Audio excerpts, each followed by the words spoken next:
안녕하세요. 요한계시록 52강 시간입니다. 이 시간에는 요한계시록 18장 1절부터 8절까지 말씀을 통해서 함께 은혜를 나누도록 하겠습니다. 본문 말씀을 제가 봉독합니다. 이 일 후에 다른 천사가 하늘에서 내려오는 것을 보니 큰 권세를 가졌는데 그의 영광으로 땅이 환하여 지더라. 힘센 음성으로 외쳐 가로되 무너졌도다 무너졌도다 큰 성 바벨론이여 귀신의 처소와 각종 더러운 영에 모이는 곳과 각종 더럽고 가증한 새에 모이는 곳이 되었도다. 그 음행의 진노의 포도주를 인하여 만국이 무너졌으며 또 땅의 왕들이 그로 더불어 음행하였으며 땅의 상고들도 그 사치의 세력을 인하여 치부하였도다 하더라. 또 내가 들으니 하늘로서 다른 음성이 나서 가로되 내 백성아 거기서 나와 그의 죄에 참여하지 말고 그의 받을 재앙들을 받지 말라. 그 죄는 하늘에 사무쳤으며 하나님은 그의 불의한 일을 기억하신지라. 그가 준 그대로 그에게 주고 그의 행위대로 갑절을 갚아주고 그의 섞은 잔에도 갑절이나 섞어 그에게 주라. 그가 어떻게 자기를 영화롭게 하였으며 사치하였던지 그만큼 고난과 애통으로 갚아주라. 그가 마음에 말하기를 나는 여호왕으로 앉은 자요 과부가 아니라 결단코 애통을 당하지 아니하리라 하니 그러므로 하루 동안에 그 재앙들이 이르리니 곧 사망과 애통과 흉년이라. 그가 또한 불에 살라지리니 그를 심판하신 주 하나님은 강하신 자임이시라. 아멘. 오늘 이 본문 말씀을 통해서 무너진 큰 성 바벨론이라는 주제로 함께 은혜를 나누도록 하겠습니다. 하나님께서 이 요한을 통해서 이 계시록을 기록한 모든 것에는 여러 가지 뜻이 있죠. 무엇보다도 이 요한계시록은 많은 사람들에게 또 이 말씀을 듣고 또 돌아오는 사람들에게 영원한 생명을 주고 영원한 복을 주게 한 하나님의 귀한 섭리가 담겨 있습니다. 이 요한계시록에는 바벨론에 대한 이야기가 자주 나옵니다. 특별히 바벨론 무너졌다, 망했다 이제 이런 이야기가 진행되는데 이 구약 성경에서 바벨론에 대한 이야기가 많이 나오는 것 중에 대표적인 것이 이 예레미야서와 다니엘서입니다. 그러면 이 예레미야서는 이제 하나님께서 이 이스라엘 백성들 그들이 온전히 하나님 앞에 서서 이 세상을 구원할 그 제사장의 역할을 하나님의 제사장의 역할을 감당하기를 바라셨는데 그들은 그렇지 못했어요. 계속해서 부패해 나갔습니다.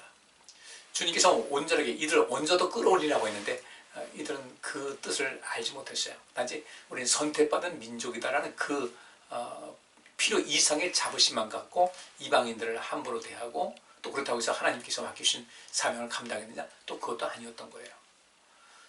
그래서 하나님께서는 이 백성들을 각성시키기 위해서 이제 바벨론이라는 나라를 등장시키십니다. 그 이전에 아수르라는 나라가 있었죠. 그 나라를 통해서 북왕국 이스라엘에게 뭔가 경고를 주셨는데 그들은 돌이키지 못해서 결국 망했어요. 이스라엘이라는 나라가 북왕국 사라졌습니다. 그러면 이 남유다 왕국이 같은 형제 나라인 그들의 모습을 보고 좀 돌이켰을 텐데 잠시 잠깐 돌이켰습니다. 그런데 얼마 지나지 않아서 그들은 북왕국 이스라엘과 큰 차이 없이 그들도 점점 부패해지기 시작했어요. 하나님께서는 바벨론을 통해서 이 남유다 왕국, 남은 이스라엘 백성들을 깨우치시고자 그들을 그 사명자로서 온전하게 키우시고자 여러 가지 일을 하셨는데 결국 그들은 망하고 말았습니다. 나라가 없어졌죠.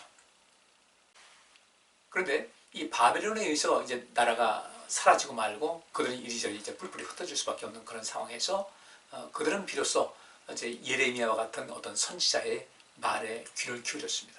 그들은 예레미야를 그 하나님을 모독하는 자라, 또 이 민족의 반역자다 이렇게 그를 죽이려고 하고 그렇게 미워했는데 막상 나라 전체가 예레미야 선지자가 말한 대로 나라가 사라지고 나니까 그들은 예레미야의 말이라든지 그 외에 정말 깨어있는 그 선지자들의 말을 다시 한번 되새기면서 우리가 무엇을 놓쳤는가, 무엇을 어떻게 될 것인가를 알게 됐던 거죠. 그런 점에서 이 예레미야서는 이스라엘 백성들의 영적 각성을 해서 굉장히 중요한 그런 자료가 됩니다. 또 다니엘은 어떻습니까? 나라를 잃었어요. 많은 사람들이 포로로 잡혀갔습니다. 다니엘도 역시 포로로 잡혀갔고.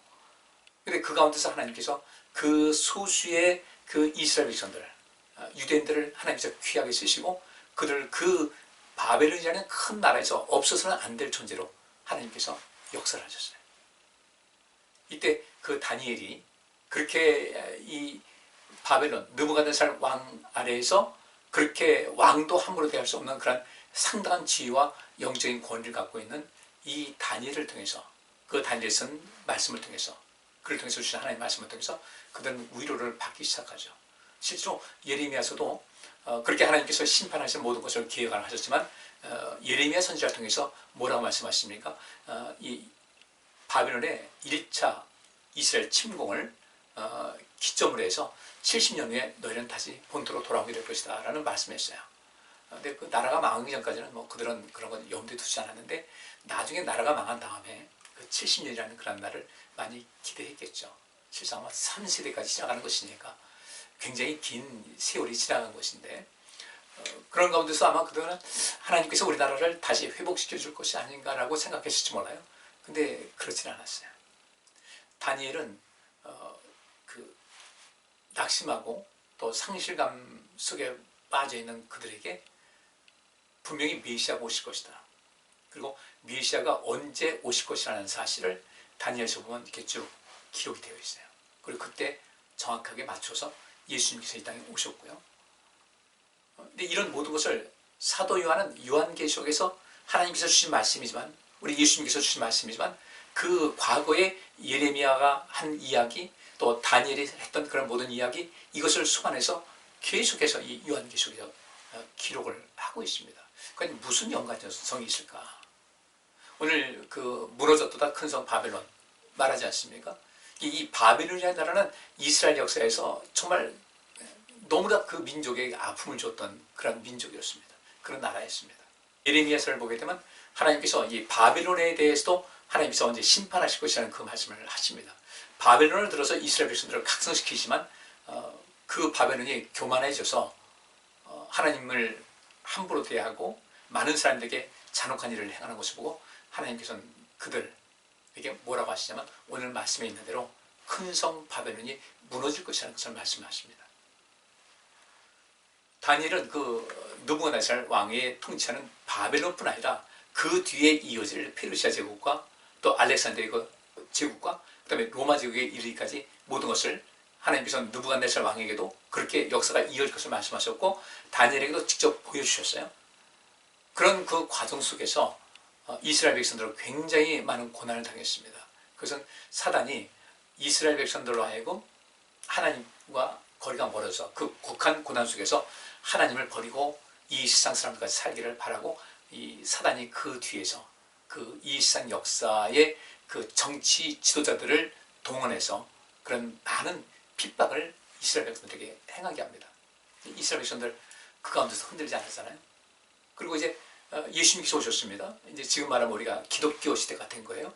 그러면 여전히 기독교인들과 지금도 여전히 그 하나님의 도우심을 바라고 있는 유대인들, 이 경건한 유대인들이죠.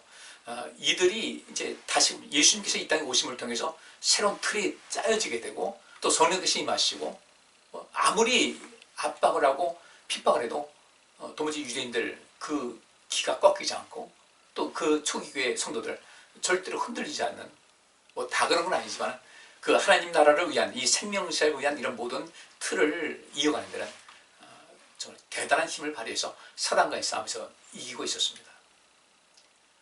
바로 이 사도 요한은 예레미야서와 또 이 다니엘서를 통해서 앞으로 일이 어떻게 될 것이라는 것을 말씀하고 있어요. 그 예레미야서를 통해서 바벨론이 망할 것이다라는 것을 오늘 본문 말씀에는 바로 그렇게 예레미야 선지자의 그 말을 인용을 해서 바벨론이 멸망할 것이라는 것을 이야기를 합니다. 요한계시록 16장까지는 이제 모든 재앙이 일어날 것이라는 것을 이렇게 쭉쭉 이야기를 하고 있습니다. 근데 그 뒤에 17장부터 이제 18장 이렇게 이어가면서 우리가 보통 그 에필로그라고 하죠.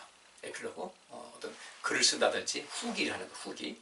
그 다음에 또 영화를 볼 땐 그 영화 장면에서 나오지 않았던 어떤 면을 이렇게 이야기해서 전체적인 이해를 돕는 것 같이 17장, 18장 이렇게 이어가면서 그 에필로그, 후기를 씁니다. 그 모든 재앙이 있을 때 그 장이 어떤 것인지, 어떤 모습인지를 더 자세하게 이야기를 하고 있어요. 17장에서는 그 이야기를 하고 있고, 그래서 17장을 제가 6주 동안 했습니다. 그 길지도 않은 내용인데, 18장에도 역시 마찬가지로 17장에 이어서 거의 덧붙여가지고 또 많은 후기, 그 에필로그를 말을 하고 있어요. 오늘 본문 말씀도 바로 그것입니다. 큰 성 바벨론이 무너졌어요. 그러면서 바벨론을 그 이야기할 때 예레미야 선지자 또 다니엘 선지자 이것을 사도하는 종합을 해가지고 비록 이 나라 백성들이 이스라엘 백성들 하나님께로부터 택함받은 백성들이 어떤 실족을 해가지고 또 하나님을 멀리하고 등 들렀다 할지라도 다시 돌이켜서 하나님을 바라보는 사람들에게는 확실한 구원이 주어질 것이라는 것. 그리고 아무리 많은 핍박이 있었지만 역사적으로 볼 때 핍박이 있었잖아요. 그런 가운데서도 믿음을 지킨 사람들 때문에 이 하나님의 그 생명색이 유지됐던 것 같이 지금 이 시대에도 하나님께서 원하시는 사람은 어떤 사람인가? 그렇죠. 죽는 날까지 충성을 다하기로 다짐한 이 사람들을 주님께서 부르시는 것이고 그 다음에 이후에 그 바벨론이 멸망을 한 다음에 메시아가 오셨고 한 듯이 다니엘서는 예수님께서 곧 메시아께서 오실 것을 예언하고 있고 요한계시록은 이제 메시아가 오실 것이라는 그 모든 예언이 성취된 다음에 그럼 앞으로 어떤 일이 있을 것인가? 하나님께서 바벨론을 통해서 이스라엘 백성들을 징계를 하셨지만 그들을 하나님께서 멸하시고 다시 이건 이스라엘 백성들을 하여금 하나님의 나라에서 일할 수 있는 그런 모든 것을 세우신 같이 이 요한계시록에는 우리 모두도 그 일에 동참할 것이고 우리에게도 우리가 주님을 바라보고 하나님을 의지하고 믿음으로 살고 그 말씀대로 순종하고 생명색의 힘을 다하는 사람들은 반드시 영원한 생명과 영원한 승리를 안겨주실 것이라는 것이 요한계시록에 나와 있는 겁니다. 그러기 위해서는 바벨론이 멸망해야 되겠죠. 멸망하는 이런 모든 장면이 오늘 본문에 나오고 있습니다. 좀 살펴보겠어요? 1절 보니까 일 후에 다른 천사가 하늘에서 내려오는 것을 보니 큰 권세를 가졌는데 그의 영광으로 땅이 환하여지더라. 천사에 대해서 잠깐 좀 말씀을 볼게요. 천사라는 것은 안겔로스라는 단어가 쓰여지는데 그래서 메시지를 가져오는 자, 그 다음에 이 사자, 그러니까 하나님의 메시지를 전해주고 또 사람들의 메시지를 또 하나님께 드리고 이런 그 중재 역할을 하는 역할이죠. 그러니까 이 중재하는 역할을 하다 보니까 그 임무는 하나님과 사람들과의 교류 굉장히 중요한 임무였어요. 그래서 하나님께서는 그 이 안겔로스라고 하는 여호와 하나님의 천사든 영적인 존재죠. 그 다음에 사람으로서의 이런 천사, 사자든 하나님의 특별한 보호를 받고 있다는 겁니다. 우리도 이 사자로서, 이 사람으로서의 천사 역할을 하게 될 때는 주님께서 우리를 지켜주시는 거예요. 그러면 어떻게 사람이 천사가 될 수 있나? 근데 이 천사라는 것은 우리가 말할 때 그 천사, 하늘 천사니까 그렇지 실제 이 성경 원어라는 거지. 그래서 안겔로스라는 것은 메시지를 가져오는 자 이런 뜻입니다. 누가복음 7장 24절 보니까 요한의 보낸 자가 떠난 후에 예수께서 무리에게 요한에 대하여 말씀하시되 너희가 무엇을 보려고 광야에 나갔더냐 바람에 흔들리는 갈대냐. 요한이 이제 예수님께 묻습니다. 예수님께서 오셨으니까 그분에게 세례를 베푸셨고 오셨으니까 나 이제 천지가 개벽할 것 같았는데 안 되는 거예요. 자기는 감옥에 갇혀 있고 목숨이 위태로운 지경에 있고 하니까 오실 그이가 당신입니까? 아니면 다른 사람이 기다려야 되겠습니까? 이 질문을 받았거든요. 근데 예수님께서 이제 그렇게 말씀하셨어요. 요한의 보낸 자가 떠난 후에 예수께서 무리에게 요한에 대하여. 근데 누가는 요한의 보낸 자가 떠난다. 이 보낸 자라는 것이 누구냐면 이것이 안겔로스라는 단어가 쓰여졌어요. 우리 한글 성경은 보낸 자라고 했지만 원래 성경 원문은 안겔로스가 됩니다. 그래서 여호와의 사자, 여호와의 천사도 있고 인간으로서의 천사도 있다. 근데 그 천사는 주의 메시지를 하나님 말씀을 가져오는 자, 전해주는 자, 또 우리 모든 것을 주님께 들려주는 자 이렇게 되는 것이죠. 근데 이들이 그 천사들이 주님께로부터 큰 영광을 받아왔어요. 받아오다 보니까 그 권세를 갖다 보니까 이 권세라는 것은 어떤 것을 행할 수 있는 능력, 권세 이런 것을 말하는데 그 권세를 주님께로부터 받았어요. 그리고 그가 영광이 가득합니다. 이 영광이라는 것은 광채, 영광 이런 겁니다. 광채가 있어요. 영광이 있어요. 그 영광으로 땅이 환하여졌다 그랬어요. 우리도 믿음으로 살고 주님 의지하고 하나님께서 원하시는 삶을 살게 되면 하나님께서 이 천사들에게 큰 권세를 주신 것 같이 우리에게도 그 권세가 주어지는 것이고요. 그 다음에 그 영광으로 땅이 환해졌다고 그러잖아요. 여러분 우리도 사람으로서의 천사 역할을 한다면 온 세상을 환히 비출 수 있는 그런 모습이 되어야 됩니다. 성령 받아야 되고요. 이 빛을 바라는 사람 예수님께서 세상의 빛과 소금의 역할을 하라는 그 말씀대로 우리 빛을 환하게 비추는 그런 사람이 되셔야 돼요. 특별히 이 어려운 시대에 어지럽고 어려운 시대에 우리가 이 세상에 복음을 전하고 이렇게 사단이 이 세상 모든 정치 지도자라든지 뭐 힘 있는 사람들 그들을 파고 들어가서 그들을 오염시키고 그들은 자기들 배를 채우기에 정신없는 그 가운데 이 세상 사람들이 너무나 많은 사람들이 고통받고 있거든요. 영적으로 혼탁한 상태. 거기다가 하나님 믿는 사람들이라고 하면서 이 적그리스도적 사고를 가지고서 세상에 푹 빠져 있는 사람들. 이런 사람이 너무도 많습니다. 이들에게 우리가 주님께서 비추신 빛을 보여줄 수가 있어야 되겠다는 거죠. 그들이 이렇게 외칩니다. 힘센 음성으로 외쳐가로되 무너졌도다 무너졌도다 큰 성 바벨론이요 귀신의 처소와 각종 더러운 영에 모이는 곳과 각종 더럽고 가증한 새에 모이는 곳이 되었도다. 바벨론이 무너졌어요. 이걸 굉장히 좀 주의 깊게 보셔야 됩니다. 바벨론은 무엇인가? 계속 말씀 볼 거예요. 무너졌도다 무너졌도다. 무너졌다는 그 말이 핍토라는 헬라어 쓰여지는데 이것은 떨어지다, 높은 곳 또는 수직의 위치에서 떨어지다. 수직 낙하하는 거죠. 수직 낙하. 급속하게 망하는 겁니다. 하루아침에 망하더라. 급속하게 망한다. 근데 큰 성 바벨론이라는 것은 뭡니까? 굉장한 권세를 가졌어요. 그 권세가 영원토록 함께 있을 것 같이 그렇게 믿고 있는 사람들이에요. 돈 많은 사람들 그렇죠. 권력 있는 사람들 그렇죠. 뭔가 지위에 있는 사람들 그렇죠. 평생 갈 것 같은데 그 종말을 준비하지 않는 사람들이 굉장히 많아요. 그러다 보니까 그 큰 성 바벨론인데 영광 가득하고 힘이 있어 보였고 모든 사람들이 뭐 바라보고 부러워하는 그런 곳이 있었는데 그것이 높은 곳 또는 수직의 위치에서 떨어졌어요. 무너진 거예요. 그러니까 그 모이는 곳이 어떤 곳인가? 귀신의 처소 각종 더러운 곳에 모이는 곳이 되었다.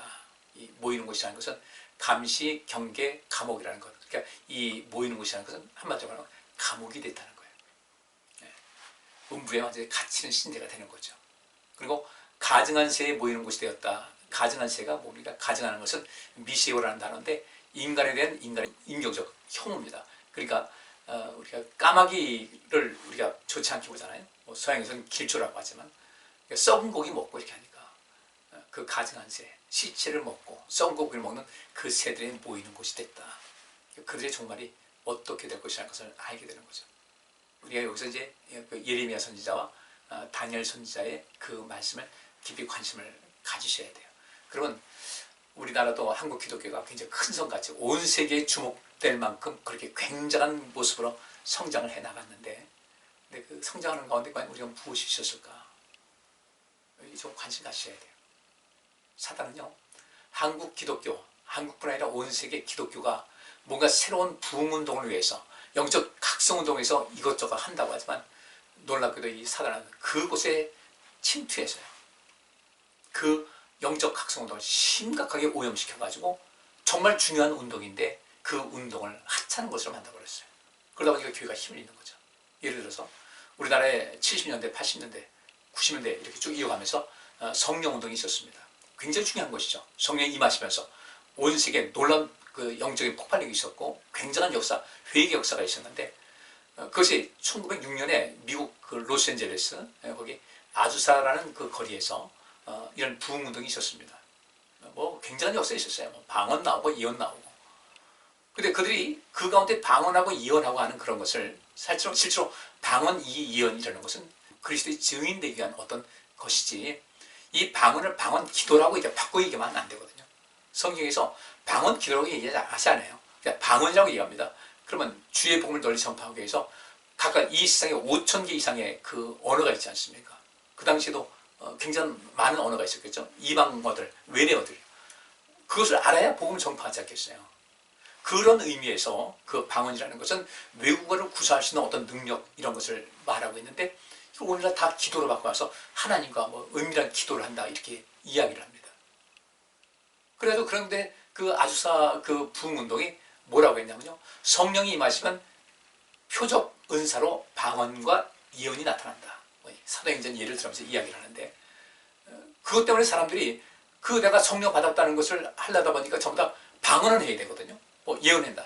그러니까 자작 방언도 많이 나오고 예언도 많이 나오고 그렇게 방언한다 예언한다면서 실제로 성령이 임하시면 너희가 능력받아서 그리스도의 증인되는다는 이 이야기를 망각한 거예요. 은사에 푹 빠졌던 겁니다. 그래서 그 아주사 운동이 한 20년 정도 가다가 그냥 푹 가라앉았어요. 근데 놀라운 사실은 우리나라에도 똑같은 일이 벌어졌다는 거예요. 순복음 계열이죠. 오순절 그 계통에서 그것을 벤치마킹을 했습니다. 그래서 그 운동을 했습니다. 순복음교에서 여전히 그들과 같이 마찬가지로 성령이 임하시면은 표적 은사로 방언과 예언이 나온다 해가지고 방언과 예언에만 몰입했던 거예요. 한번 사단이 그 모든 아주사의 그 굉장히 역사, 그때부터 뭐 종말론에 대해서 이야기 나오고 굉장히 있었습니다. 그때 자기들이 이긴 경험이 있거든요. 우리나라 한국 성령운동, 은사운동도 그런 식으로 접근해가지고 폭넓게 성령운동, 은사운동 한다는 것이 나중에 보니까 그러면 뭔데? 예를 들어서 방언했다, 예언했다. 그러면 그리스도의 증인 돼야 되는데 사람들은 방언과 예언에 푹 빠져가지고 증인되기는 거죠. 나중에 세월 지나 보니까 방언한다고 해서 특별히 뭐 나타나는 것도 없고 내 살이 더 변화되는 것도 없고 그냥 난 방언기도 할 줄 알아. 의미가 없다는 거죠. 사단은 그렇게 교묘하게 파고 들어가는 겁니다.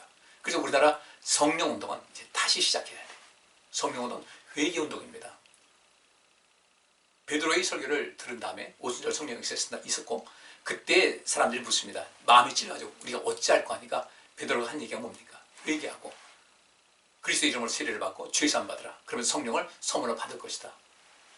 근데 성령운동이 있어야 되는데 방언운동만 있었지 회개하는 모습, 우리가 새롭게 그리스도 이름으로 세례를 받고다는 것은 새 사람으로 벗어나서 날마다 새로워지는 역사가 있어야 되고 죄의 사함을 받는 이런 것, 이것이 복합적으로 일어나야 되는데 방언과 예언만 푹 빠져 있어가지고 아무것도 못했어요. 새롭게 시작해야 돼요. 이걸 우리가 간과하면 안 됩니다. 사단이 깊이 개입했어요. 우리는 정말 성령운동에서 말로는 그랬죠. 그리스도의 증인된다는데 근데 성령운동하면서 한국 기독교가 힘을 잃었어요. 그 다음에 어떤 바람 불었습니까? 제자 훈련이었죠.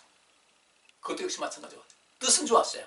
근데 제자 훈련을 한다면서 이것이 주로 큰 교회 중심으로 하다 보니까 난 제자 훈련 받았다. 마치 제자 훈련 교육을 수료하면 내가 구원받은 것 같이. 왜냐하면 그런 사람들, 훈련 그 받은 사람들에게 하나지만 직분도 주고 하다 보니까 그러면 그것이 마치 천국 가는 어떤 티켓을 받은 것 같이 왜곡됐던 거예요. 제자 훈련 무지하게 받았지만 그 속에 생명이 없었어요. 그래서 제자 훈련도 실패한 겁니다. 또 한동안 상담운동이 굉장히 있었습니다. 목회상담학. 목회상담은 무엇인가? 상담을 통해서 하나님을 만나고 예수님 만나고 성령 받게 하는 것이 이제 그 뜻이었는데 거기도 역시 마찬가지로 세수가에 푹 빠져가지고 상담도 시들시들했으면 성령운동하는 거고요. 제자훈련, 상담 다 필요한 겁니다. 다 필요한데 사단이 그 방향을 살짝 틀어버린 거예요. 사람들을 속여가지고. 신약성경에서 죄는 하마르티아입니다. 하마르티아의 뜻이 뭐냐면 관역을 맞추지 못한 것이 죄예요. 성령운동했는데 관역이 잘못됐어요. 제자훈련 했는데 관역이 잘못됐어요. 상담했는데 관역이 잘못됐어요. 그래서 이제 이 생명사역, 생명운동으로 넘어갔습니다. 이제 관역을 찾는가 봤더니 그것도 아니었어요.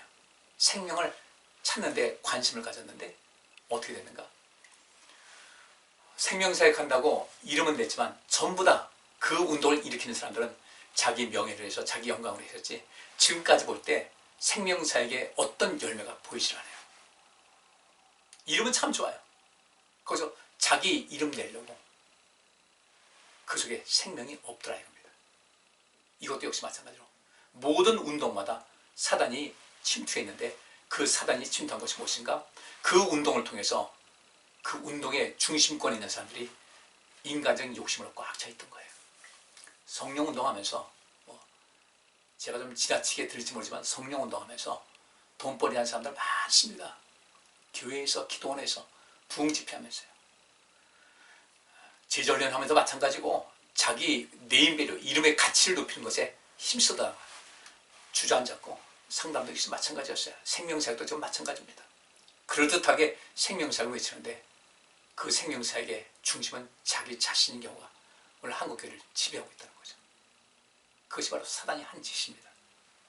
여기서 우리 정신 차려야 돼요.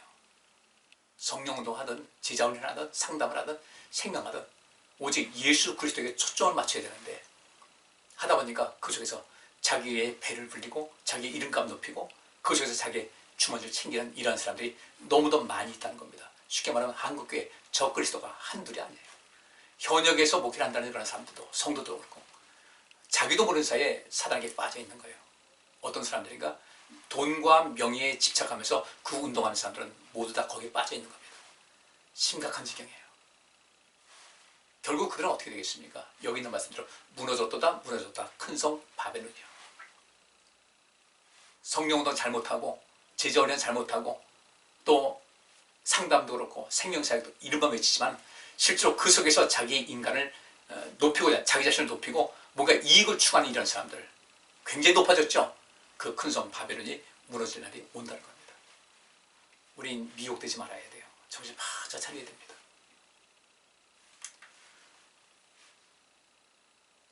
삼 절 말씀 보니까 그 음행의 진노의 포도주를 인하여 만국이 무너졌으며 또 땅의 왕들이 그로 더불어 음행하였으며 땅의 상고들도 그 사치의 세력을 인하여 치부하였다.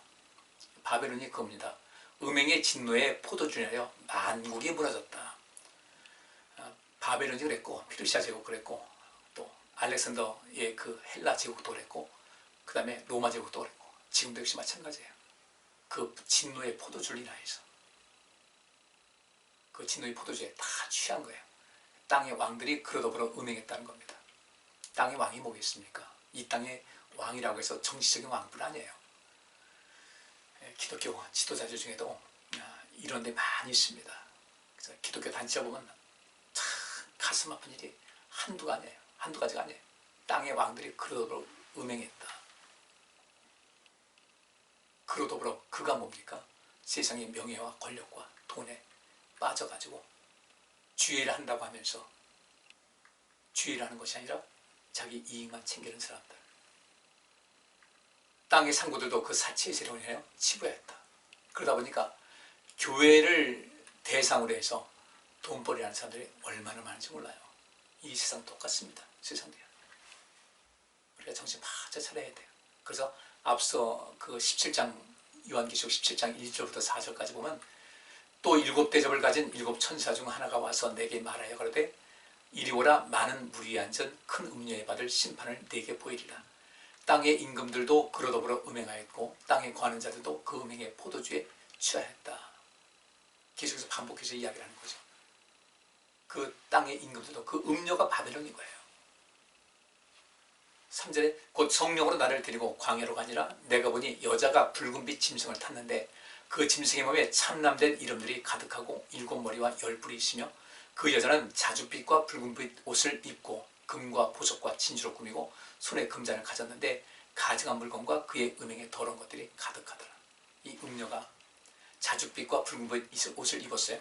금과 보석과 진주로 꾸미고 손에 금잔 가지니까. 그를 따르는 사람들, 기독교인들 중에도요. 그저 신앙생활을 통해서 내가 뭔가 얻는다 해가지고 그것만 추구하고 다니는 사람들이 얼마나 많은지 몰라요. 우리는요, 이 땅 떠날 때 마지막 남는 거, 그 마지막 남은 거 가지고 하나님께 가는 것인데 하나님 앞에 설 때 내가 꼭 갖고 있어야 될 것에 관심 가져야 되거든요. 돈, 우리나라 돈, 미국 땅, 선진국 가면 우리나라 돈 쓸모도 없어요. 여기서 돈 받고 가져가야 돼요. 그 돈 가지고 뭘 하겠다고, 내가 가지고 뭘 쓰겠다고. 깊이 있게 우리가 반성하시고 새로워져야 될 줄 믿습니다. 오늘 시간이 너무 많이 지나서 오늘 여기까지 하겠습니다. 다음 시간에 이 말씀 계속해서 이어지겠습니다. 예레미야 선지자가 말했던 그 얘기, 그래도 인용해서 함께 말씀을 살펴보도록 하겠습니다. 우리 이 시대에 각성이 필요합니다. 새로워지셔야 돼요. 꼭 우리 성도님들 새로워지셔서 우리 모두가 안전한 그 구원의 자리에 머물고 안전하게 하나님 나라에 들어갈 수 있는, 주님께로부터 잘했다 칭찬받는 그런 삶을 살아가시기를 간절히 바랍니다. 절대로 미혹된 것에 빠지지 마세요. 어떤 것도 신앙생활도 우리가 그 어떤 잘못된 신앙을 가지고 외치는 이런 사람들, 왜곡된 성경 지식을 가지고서 사람들 미혹하는 사람들 절대 빠지지 말아야 돼요. 성령님의 도우심이 꼭 필요합니다. 기도합니다. 하나님, 저희들 이 시대에 내가 살고 세상을 살리기 위해선 우리가 주 안에서 성령 안에서 깨어 있어야 될 줄 믿습니다. 우리 모두에게 깨달을 수 있는, 깨어 있을 수 있는 그런 귀한 은혜를 허락하여 주옵시고 성령으로 늘 충만케 되기를 간절히 소원하오니 우리 속에 회개의 마음과 예수 그리스도 안에서 그 세례를 받음을 통하여 날마다 새로운 삶을 살아가는 것과 또 죄 사함 받는 이 역할, 죄에 대한 그 경각심, 두려움을 갖고 늘 승리하게 하여 주옵소서. 예수 그리스도 이름으로 기도하옵나이다. 아멘. 오늘 여기까지 하겠습니다. 감사합니다.